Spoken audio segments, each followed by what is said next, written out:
E poi fate l'amore. Niente sesso, solo amore.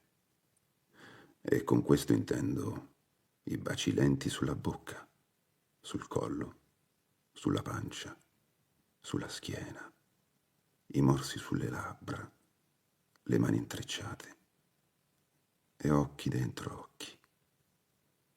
Intendo abbracci talmente stretti da diventare una cosa sola, corpi incastrati e anime in collisione, carezze sui graffi, vestiti tolti insieme alle paure, baci sulle debolezze, sui segni di una vita che fino a quel momento era stata un po' sbiadita.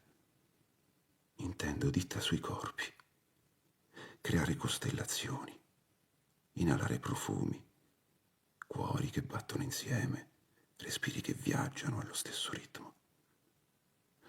E poi sorrisi, sinceri dopo un po', che non lo erano più.